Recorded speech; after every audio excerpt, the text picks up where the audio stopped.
हुए। बिल्कुल। और फिर एक बार विनम्र अनुरोध करते हुए अपने वक्ताओं से कि समय बहुत ज़्यादा हो गया है, थोड़ा-सा समय का और ध्यान रखें आप। और मैं अब इनवाइट कर रही हूँ डॉक्टर रितु गर्ग को। डॉक्टर रितु गर्ग जी हमारी विशिष्ट वक्ता हैं और हमारे शहर की लोकप्रिय डॉक्टर भी हैं और समाज सेवी भी हैं। डॉक्टर रितु गर्ग जी संतुष्टि मेडिकल कॉलेज की डायरेक्टर होने के साथ-साथ अग्रसेन इंटर कॉलेज की प्रबंधक भी हैं। और रितु मैम, आपकी ही लाइन मैं आपके लिए यूज़ कर रही हूँ कि हौसले सबके अलग-अलग हैं। कोई हताश होके बिखर गया, तो कोई संघर्ष करके निखर गया। तो आप आज तक का अपना जो संघर्ष करना और फिर उसके बाद जो निखरना है, उस सारी स्मृतियों को हमसे आप साझा करेंगी। हम आकांक्षी हैं आपको सुनने के लिए। तो मैडम डॉक्टर रितु गर्ग जी, आप हमसे जुड़े और जी, अपने उद्बोधन हमें दें। सबको मेरा नमस्कार और शैक्षिक महासंघ को मेरा बहुत-बहुत धन्यवाद कि उन्होंने इस अच्छी टॉपिक को रखा और इतने सारी विद्वत महिलाओं के बीच मुझे भी अपने विचार साझा करने का मौका दिया। और Dikshit sir, doctor Dinanath Singh sir जो हमेशा से एक अभिभावक की तरह हैं, जो हर एक उभरती हुई प्रतिभा को उचित मंच देते हैं कि वो अपनी बातों को कह सके। उनका विशेष रूप से आभार। और सारी महिलाओं को मैंने सुना जिनके विचार इतने अच्छे हैं और देश के लिए, समाज के लिए वो इतना काम कर रही हैं। उन सब के बीच में मुझे अपना मौका मिल रहा है अपनी बात कहने का, उसके लिए भी मुझे धन्यवाद। मैं इस हमेशा से ये कहती हूँ कि हमारे देश का जो संविधान है, वो हम सभी महिलाओं को इक्वल राइट्स देता है। हम पुरुष और महिला में कभी भेदभाव नहीं करता, चाहे वो जन्म लेने का अधिकार हो, शिक्षा का अधिकार हो या फिर पढ़ने का अधिकार हो, रोजगार का अधिकार हो, सुरक्षा का, सम्मान का, सबका इक्वल अधिकार देता है। और हम हमेशा से कहते भी हैं कि किन शब्दों में दूँ परिभाषा, नारी तुम हो सबकी आशा, लक्ष्मी का रूप हो तुम, सरस्वती का स्वरूप हो तुम, और बढ़ जाए जब अत्याचारी, तो दुर्गा काली का रूप हो तुम। तो देवी के रूप पे हम हमेशा से मानते हैं, लेकिन क्या अगर हम ग्राउंड लेवल की बात करें, जमीनी प्लेटफ़ॉर्म की बात करें, तो क्या सच में महिलाओं को वो समानता या वो अधिकार मिल पाते हैं? बहुत महिलाएँ इतनी लकी हैं जहाँ पर वो उनको अधिकार मिलते हैं, लेकिन फिर भी हमारे देश में अभी बहुत सी महिलाएँ ऐसी हैं, जहाँ पर कि उनको उन अधिकारों के बारे में जानकारी भी नहीं है और वो उनको अधिकार मिल भी नहीं पाते या वो अपनी लैंगिक समानता की लड़ाई लड़ भी नहीं पाती। हम शुरू करते हैं अगर शिक्षा बेसिक जन्म लेने के अधिकार से। हर व्यक्ति को अधिकार है जन्म लेने का, लेकिन अभी भी हमारे देश में ऐसी बहुत सी लड़कियाँ हैं जिनको जन्म लेने के पहले ही मार दिया जाता है। उनको जन्म लेने का अधिकार ही नहीं है। तो ऐसे लोगों के लिए भी मैं कहना चाहूँगी, जो इस तरह का कुकृत्य करते हैं कि गर्भ में पलने वाले शिशु का लिंग परीक्षण कराते हैं और फिर अगर पता चलता है कि गर्भ में पलने वाला शिशु लड़की है, तो उसकी भ्रूण हत्या करा देते हैं। तो ऐसी सभी महिलाएँ जो प्रेग्नेंट हैं, उनको उसको रोकने के लिए आगे आना होगा। उनको ये जानना होगा कि कोई भी व्यक्ति, चाहे वो उनका पति हो, सास हो, देवर, जेठ, ससुर, कोई भी हो, वो उनको जबरदस्ती लिंग परीक्षण के लिए बाध्य नहीं कर सकता। हमारी सरकार ने उसके लिए बहुत स्ट्रॉन्ग कानून बनाए हैं, जिसको हम लोग पीसीपीएनडीटी एक्ट कहते हैं, जहाँ पर कि जो भी व्यक्ति उनको बाध्य कर रहा है लिंग परीक्षण के लिए या उनको अबॉर्शन कराने के लिए बाध्य कर रहा है, उसको 3 साल तक की जेल और 50,000 रुपए का जुर्माना भरना पड़ सकता है। अगर महिला अपने कानून के अधिकार को जानेगी, तो वो कभी भी लिंग परीक्षण नहीं करवाएगी और वो फ़ोर्स कर सकती है कि नहीं, मैं इस लिंग परीक्षण के लिए तैयार नहीं हूँ, मैं आपकी कंप्लेंट पुलिस में कर दूँगी। तो महिला को स्ट्रॉन्ग होना होगा। और बाकी उन सभी लोगों से भी मैं कहना चाहूँगी जो लिंग परीक्षण के लिए बाध्य करते हैं या अबॉर्शन के लिए बाध्य करते हैं, खिलने दो खुशबू पहचानो, कलियों को मुस्काने दो, आने दो रे आने दो, उनको इस जीवन में आने दो। जाने किस-किस प्रतिभा को तुम गर्भपात कर मार रहे हो, जिनका कोई दोष नहीं, उन पर धर तलवार रहे हो। बंद करो कुकृत्य ये, नई सृष्टि रच जाने दो, आने दो रे आने दो, उनको इस जीवन में आने दो। मैं एक डॉक्टर हूँ और हमेशा देखते हैं जैसे ही पता चलता है कि बच्चा जो लड़का पैदा हुआ है, तो हमेशा से लेबर रूम के बाहर, ओटी के बाहर बहुत सारी खुशियाँ, मिठाइयाँ शुरू हो जाती हैं। लेकिन जैसे ही कोई लड़की होती है, तो तुरंत सब लोग बहुत दुखी हो जाते हैं, बहुत सन्नाटेदार माहौल हो जाता है। तो ऐसा क्यों? तो बेटा आया, खुशियाँ आई, सोहर मागर छम छम छम, बेटी आई, जैसे आया कोई मातम का मौसम। तो मन के इस संकीर्ण भाव को रे मानव मिट जाने दो, आने दो रे आने दो, उनको इस जीवन में आने दो। तो लड़कियों को सबसे पहले मिलना चाहिए जीवन जीने का अधिकार।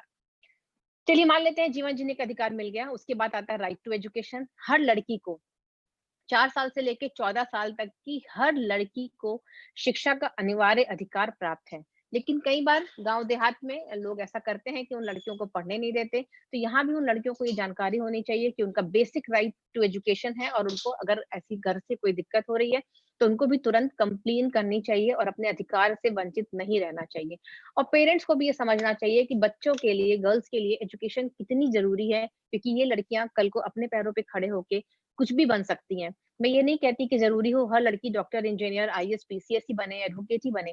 पर तब भी अगर हमारे पास बेसिक एजुकेशन है, हम अपने पैरों पे खड़े हैं, तो ये हमेशा हमारे काम आएगी, हमें हमारे बच्चों की परवरिश में काम आएगी, हमें हमेशा अपने बच्चों को अच्छे संस्कार देने में काम आएगी, और हम अपना कोई भी अपना काम भी कर सकते हैं, जहाँ हम अपनी फैमिली को भी फाइनेंशियली सपोर्ट कर सकते हैं और हमारे अंदर भी आत्मविश्वास बढ़ता है। तो जो पेरेंट्स अपने बच्चों को शिक्षा नहीं दिलाते, उनके लिए मैं ये कहना चाहूँगी कि बिल्कुल ऐसा ना करें, क्योंकि तनिक भूल से जीवन भर तक दिल का दर्द बहा करता, अगर ना सुदृढ़ नींव हो, तो सुंदर महल ढहा करता। तो सुंदर महल अगर बनाना है, अपने बच्चों की अच्छी ज़िंदगी अगर बनानी है, तो उसकी नींव मजबूत करनी होगी, और नींव मजबूत करने के लिए बहुत ज़रूरी है कि हम अपनी हर लड़की को बेसिक एजुकेशन ज़रूर दें। फिर आती है बात बाल विवाह। अभी भी ऐसे बहुत सी जगह हैं, जहाँ पर 18 साल से कम उम्र की लड़की का विवाह कर दिया जाता है। यहाँ भी लड़की को ही आगे आना होगा कि अगर उसकी उम्र 18 साल से कम है और उसको बाल विवाह के लिए ज़बरदस्ती कहा जा रहा है, तो उसको रेज़िस्ट करना होगा, उसको कंप्लेन करनी होगी, क्योंकि अगर वो कंप्लेन करती है, तो ऐसे कंडीशन में जो उसके घरवाले हैं या जो भी उसको बाध्य कर रहे हैं, उनको 2 साल तक की जेल और 1 लाख रुपए तक का जुर्माना भरना पड़ सकता है, और वो फिर पीछे हट जाएँगे, उसको बाल विवाह के लिए ज़बरदस्ती परेशान नहीं करेंगे। तो यहाँ पर गर्ल्स को अपने राइट समझने होंगे कि उनके लिए सरकार ने इतने अच्छे नियम बनाए हैं, और बहुत ज़रूरी है कि लड़कियाँ सिर्फ़ अपना जो 18 ईयर्स से कम का समय है, पूरा अच्छे से फिज़िकली डेवलप करें, मेंटली डेवलप करें, चीज़ों को समझें, अपने आस-पास के एनवायरनमेंट को समझें। तो ऐसे पेरेंट्स जो बच्चों की जल्दी शादी करते हैं, जो लड़कियों की जल्दी शादी करते हैं, उनके लिए मैं स्पेशली कहना चाहूँगी, अभी ब्याने की क्या जल्दी, थोड़ा लिप पर जाने दो, प्रेम और ममता की मूरत, थोड़ी तो गड़ जाने दो, अभी खेलने के दिन इसके, हुआ ना बचपन पूरा है, कच्ची कली अभी बगिया की, यौवन अभी उधर अधूरा है। तो इस चीज़ के लिए पेरेंट्स को भी तैयार होना होगा कि एक लड़की का जो भी डेवलपमेंट होता है, फिज़िकल तौर पे, मेंटल तौर पे जो भी डेवलपमेंट है, वही उसके आगे जाकर फैमिली लाइफ़ को कंप्लीट करने में इम्पोर्टेंट रोल अदा करता है। तो वो उस बच्ची को 18 साल से कम उम्र में बिल्कुल शादी ना करे, क्योंकि इससे उसकी बाद की ज़िंदगी पर भी बहुत ज़्यादा गलत असर पड़ता है। तो बाल विवाह के लिए भी लड़कियों को ही आगे आना होगा, उसको रेज़िस्ट करने के लिए, और उनको कंप्लेंट दर्ज करानी होगी अपने थाने में कि उनको अगर इस तरह की चीज़ों के लिए ज़बरदस्ती की जा रही है। बाल विवाह के बाद हम बात करते हैं एक बहुत बड़ी कुरीति जो हमारे देश में इस वक़्त भी है, वो है दहेज। और दहेज के लिए अभी भी ऐसा हो रहा है कि हर 1 दिन में कम से कम 21 महिलाएँ दहेज के लिए जला दी जाती हैं, जिसको हम लोग ब्राइड बर्निंग कहते हैं। मतलब इतना पढ़े-लिखे हो के इतना हम 21वीं सदी की बातें करते हैं, तब भी हम लोग महिलाओं को सिर्फ़ इसलिए जला देते हैं कि वो अपने घर से, अपने मायके से वो उपहार लेकर नहीं आई, वो कैश लेकर नहीं आई, जिसकी लड़के वालों की इच्छा थी। इसके लिए भी मैं कहना चाहूँगी कि गर्ल्स को पता होना चाहिए, दहेज के लिए भी हमारी सरकार ने बहुत स्ट्रिक्ट कानून बनाए हैं। अगर आपसे ससुराल वाले या कोई भी व्यक्ति ऐसा जो दहेज माँगता है, अगर आप सरकार को कंप्लेन करती हैं, तो उसमें भी 5 साल तक की जेल है, और जितने उपहार या जितने धनराशि का दहेज माँगा गया है, उतने धनराशि की पेनल्टी भी है। तो यहाँ पर भी आपको अपने अधिकारों के बारे में पता होना चाहिए कि अगर आपके लिए सरकार खड़ी है और आप अगर इस तरह की किसी भी चीज़ का घटना का शिकार हैं, तो तुरंत आप उसके लिए कंप्लेन करिए। और बहुत सारे पेरेंट्स भी ये सोच लेते हैं कि चलो शादी करके निपटा दो, कोई बात नहीं, थोड़ा बहुत दहेज तो देना ही पड़ रहा है। लेकिन उनके लिए भी मैं कहना चाहूँगी ऐसे पेरेंट्स के लिए कि करके पीले हाथ और ऋण है, समझो यह नादानी है, तुमने लिख दी एक कली की, फिर से दुखद कहानी है। तो अगर आप चाहते हैं कि आप अपने बच्चे की दुखद कहानी ना लिखें, उसके सुखद भविष्य की कामना करते हैं, तो दहेज रहित विवाह करें। ऐसी फैमिली को ढूँढें, जहाँ पर लालची लोग ना हों, वो बच्ची के मान-सम्मान की रक्षा करते हुए, उसके गुणों की परख करते हुए उसको अपने घर में अपनाएँ। बात करते हैं घरेलू हिंसा की। केवल लोअर तबके में ही नहीं, बल्कि बहुत बड़े-बड़े तबकों में, बहुत एजुकेटेड गर्ल्स को भी इस घरेलू हिंसा का सामना करना पड़ रहा है, जहाँ पर कि उनके घर में उनके पति, सास-ससुर, देवर, जेठ तक उनके ऊपर हाथ उठा देते हैं। और ये एक बहुत ही गलत चीज़ है, क्योंकि केवल ये समझ के कि वो महिला है, मैंने गलती से मार दिया, मैंने झटके से मार दिया, ये कोई सॉल्यूशन नहीं है। तो ऐसी चीज़ें बिल्कुल भी नहीं होनी चाहिए, घरेलू हिंसा बिल्कुल बंद होनी चाहिए, और मैं यहाँ पे कहती हूँ एक महिला अगर दूसरी महिला का साथ दे, तो हम घरेलू हिंसा को काफ़ी हद तक रोक सकते हैं। मीन्स कि अगर पति हाथ उठा रहा है और उसके लड़की के फ़ेवर में उसकी सास, उसकी जेठानी, उसकी नंद खड़ी हो जाती हैं, तो किसी पुरुष की हिम्मत नहीं है कि वो उसके ऊपर हाथ उठा सके। तो जो पुरानी कहावत चली आ रही थी कि महिलाएँ ही महिलाओं की दुश्मन होती है, तो हमें उसको बदलना होगा। हमें ये दिखाना होगा कि एक महिला ही एक महिला की सच्ची साथी होती है। अगर एक महिला जो पहले से उस घर में है, अगर वो नई आने वाली बहू का साथ देती है, तो घरेलू हिंसा के आंकड़े को हम लोग काफ़ी हद तक कम कर सकते हैं। तो यहाँ पर भी एक सास की बहुत इम्पोर्टेंट रोल है और दूसरा सास को भी अपने पुरुष को, अपने बेटे को समझाना होगा कि हाथ उठाना कोई मर्दानगी का स्टेटस सिंबल, इस तरह का सिंबल नहीं है कि आपने हाथ उठाया तो आप बहुत ऊँचे हो गए या आपका स्थान बढ़ गया।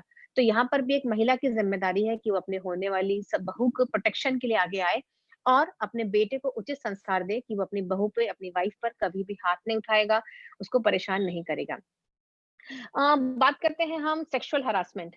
सेक्सुअल हरासमेंट की अगर हम बात करते हैं तो केवल यही नहीं कि केवल रेप होना ही सेक्सुअल हरासमेंट नहीं है, बल्कि टीजिंग, लड़कियों के साथ छेड़छाड़, इस तरह की भी बहुत सारी घटनाएँ होती हैं और बहुत सारी लड़कियों को इस तरह की घटना को फेस करना पड़ता है। तो मैं गर्ल्स से भी कहना चाहती हूँ, अगर आपको लगता है कि आपके घर में ही ऐसा कोई व्यक्ति है, चाहे वो आपका रिश्तेदार ही क्यों ना हो, अगर आपको लग रहा है कि वो आपको गलत नज़र से देख रहा है या आपको बैड टच समझ में आता है, तो आप बैड टच है तो तुरंत उसको रोक दें। आपको ये वेट नहीं करना है कि अभी तो चलो कोई बात नहीं, थोड़ा-सा अगर कोई और आगे बढ़ेगा तब हम कंप्लेन करेंगे। तो वो फर्स्ट स्टेप, क्योंकि लड़कियों की सिक्स्थ सेंस बहुत स्ट्रॉन्ग होती है, उनको गुड टच और बैड टच के बारे में प्रॉपर्ली समझ में आता है कि कौन उनको गलत निगाहों से देख रहा है या कौन गलत ढंग से छू रहा है। तो अगर आपको लगता है कि आपका कोई रिश्तेदार भी ऐसा है जो आपको गलत कर रहा है या राह चलते लोग आपको छेड़ रहे हैं, राह चलता कोई लड़का आपको परेशान कर रहा है, इमीडिएटली आप पहले स्टेप पे उसकी कंप्लेन करें ताकि बात आगे ना बढ़े। बात बढ़ने पर कभी-कभी बात बहुत बिगड़ जाती है और बहुत लेट होने पर चीज़ें कॉम्प्लिकेट हो जाती हैं। तो ऐसे के लोगों के लिए मैं कहना चाहूँगी कि काले बादल सदा मंडराते रहते हैं, लगता है बारिश के साथ कहर भी बरसाते रहते हैं। माँ, बहन, भाभी सब उनके घर में रहती है। पता नहीं फिर क्यों किसी की अस्मत के साथ खिलवाड़ कर इतना बड़ा गुनाह कर बैठते हैं। तो यहाँ भी एक महिला की ज़िम्मेदारी है कि वो अपने बेटों को अच्छे संस्कार दे कि हर महिला की इज़्ज़त करना उसका बेसिक धर्म है। सिर्फ अपनी बहन, अपनी भाभी या अपनी माँ की इज़्ज़त करना नहीं, बल्कि हर वो लड़की चाहे वो उसके साथ पढ़ती है, उसकी कुलीग है, राह चल रही है, सड़क पे चल रही है, उसको वो जानता है या नहीं जानता है। उसको उतना ही रिस्पेक्ट देना उसकी एक ज़िम्मेदारी बनती है और ये जो छेड़-छाड़ है, ये बिल्कुल ही गलत है और लड़कियों को उसको बिल्कुल टॉलरेट नहीं करना चाहिए और अगर इस तरह की कोई भी घटना होती है, तब भी उसको पुलिस में कंप्लेन करनी चाहिए और उसमें भी 3 साल तक की जेल है। तो इस तरह की चीज़ें अगर बेसिक लॉज़ गर्ल्स को पता होंगे, तो वो काफ़ी हद तक अपने आप को कई बार प्रोटेक्ट कर सकती हैं। बात करते हैं ऑर्गन तस्करी की, ऑर्गन ह्यूमन जो हम लोग अक्सर सुनते हैं ऑर्गन ट्रैफिकिंग। गर्ल्स को उनको ज़्यादा निशाना बनाया जाता है ऑर्गन ट्रैफिकिंग के लिए क्योंकि उनको किडनैप करना कंपैरेटिवली ईज़ी होता है। तो उनके लिए मैं कहना चाहूँगी, चीर हरण का तांडव अब भी, चुप बैठे हैं पांडव अब भी, नारी अब भी दहशत में है, खेल रहे हैं कौरव अब भी। तो अब पांडवों को आगे आना होगा, इस बात को रोकना होगा और गर्ल्स को भी अपनी सिक्योरिटी खुद ही तय करनी होगी। गर्ल्स को हम लोग हमेशा से कहते हैं गर्ल्स फिज़िकली कमज़ोर होती हैं। मैं बिल्कुल इस बात से इत्तेफ़ाक नहीं रखती। गर्ल्स मेंटली स्ट्रॉन्ग होती हैं, गर्ल्स फिज़िकली स्ट्रॉन्ग होती है। एक लड़की फिज़िकली कितना स्ट्रॉन्ग है कि वो एक लेबर पेन जो कितना मुश्किल होता है टॉलरेट करना, उस लेबर पेन को झेलती है और एक शिशु को जन्म देती है। उस लेबर पेन को झेलने के लिए एक बहुत ज़्यादा फिज़िकली स्ट्रॉन्ग होना पड़ता है। तो जब एक लड़की उस लेबर पेन को झेल सकती है, एक बच्चे को जन्म देते वक़्त जो दर्द होता है उसको सहन कर सकती है, तो हम उसको कहीं से भी फिजिकली कमजोर दर्जा नहीं दे सकते। तो लड़कियां अपने आप को मेंटली और फिजिकली स्ट्रांग समझें, अपने आप को कमजोर ना समझें और जितनी भी चीजें हैं उसके लिए रेजिस्ट करें, उसके लिए कंप्लेन करें कि उनके साथ ऐसा कुछ भी गलत हो रहा है। शादी के बाद अक्सर ऐसा होता है कि लड़कियों को उनकी पैतृक संपत्ति में अधिकार नहीं दिया जाता। ये मान लिया जाता है कि माँ-बाप की जो प्रॉपर्टी है वो लड़के को ही मिलेगी और लड़की तो अपने घर चली गई है शादी होकर, उसका अधिकार नहीं है। तो यहाँ भी लड़कियों को पता होना चाहिए कि जितनी उनके माँ-बाप की प्रॉपर्टी है, उसमें उनका उनके भाई के बराबर ही इक्वल राइट है। जितना लड़के को मिलेगा, उतना ही लड़की को मिलेगा। तो यहाँ पर भी वो अपने हक के लिए बराबर की लड़ाई लड़ सकती हैं क्योंकि ये बहुत ज़रूरी है। हम अपनी इच्छा से चाहें तो हम अपने भाई के लिए सब कुछ छोड़ सकते हैं, लेकिन अगर ये दबाया जाए कि तुम लड़की हो, तुम दूसरे घर चली गई हो, तुम्हारा इस प्रॉपर्टी पे कोई राइट नहीं है, तो ये बिल्कुल गलत है। तो लड़कियों को बचपन से ही अपने सभी बेसिक राइट्स पता होना चाहिए और अपनी चीज़ों को प्रॉपर ढंग से सबका सम्मान करते हुए, सबकी इज़्ज़त करते हुए, उन सभी पॉइंट्स को उठाना चाहिए कि मेरे के लिए ये राइट्स हैं और मैं ऐसा करना चाहती हूँ।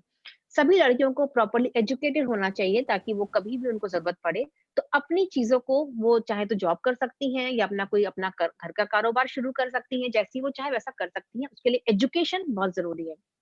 प्लस हर माँ को, चाहे वो बेटी हो चाहे वो बेटा हो, दोनों को इक्वल संस्कार देने चाहिए। अगर जो नियम बेटियों पे लागू होता है वो बेटों पर भी लागू होना चाहिए।